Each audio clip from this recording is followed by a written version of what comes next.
Hi, I'm Trina. Welcome to my cucina. Today we are making some smoked salmon on the Traeger. This is my boyfriend's specialty, but he has given me permission to show you all how we make this famous smoked salmon. So let's get to making some salmon. First things first is making a dry brine. What we do, and this is based a lot on my boyfriend's intuition, is kosher salt, a coarse grind black pepper, and light brown sugar.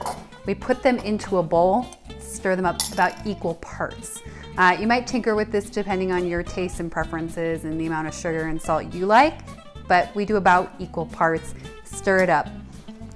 And then for your salmon setup, this piece of salmon is about 3 pounds. We get it at Costco, and it is skinless, so it doesn't have that skin underneath it. We put dry brine both underneath at the skinless salmon and on top. If you had a skin-on salmon, you might not do the brine underneath, but we put this on across the top. And now we'll wrap this in saran wrap, clear out space in the fridge, and put this guy in there for a couple of hours, like 3 at the minimum. So let's see what we have in a couple hours. The salmon has just come out of the fridge. It's been in there, in our case, about 4 hours. You can do anything over about 3. What you're looking for is you'll start to notice there's some liquid leached out, and you can see there's a slightly darker coloring to the salmon. I've also heard the word tacky to describe the change in the salmon.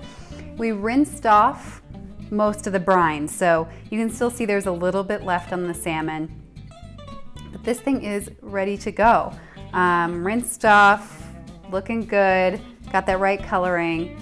We put it on a rack because this big fella is a little hard to transfer, but you could, in theory, just put it directly onto the grill grates for your smoker. So we will get this thing outside. We'll show you our Traeger setup. We're at our Traeger.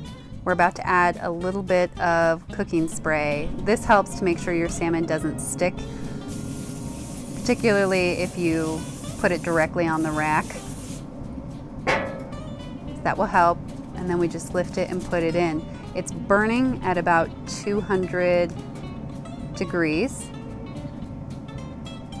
And in terms of the pellets, we've got going on some different fruit woods as options, or alder. In our case, we've got apple going on.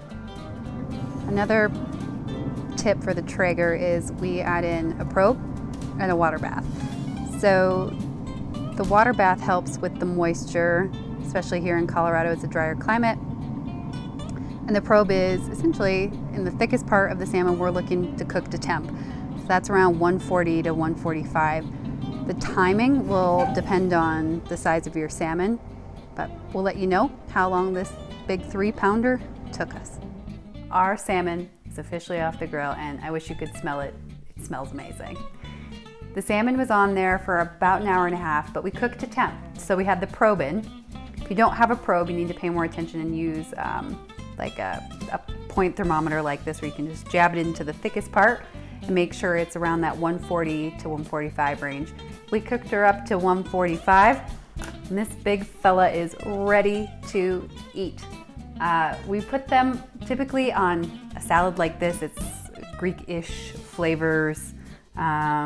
We also sometimes serve it with wild rice and some vegetables, but we just love having a big piece of salmon like this and splitting it up over several meals.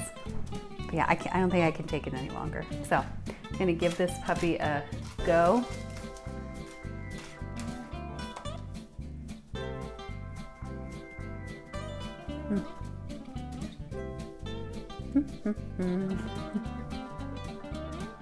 It is so good. There's a bit of smoke to it. There's enough salt on it that you can actually taste the flavor, but it's not overwhelmingly salty. That was something we found when we first started smoking salmon and trying different recipes, was just over salting. But this is, it's just so good. I hope you try some smoked salmon on your smoker at home. Let me know how it went in the comments. Share Bear, would you like some fish? Would you like some salmon? Oh, what a good girl. Can you shake for more? That's touch. Can you shake for more? Shake. Oh, good girl. Good. That was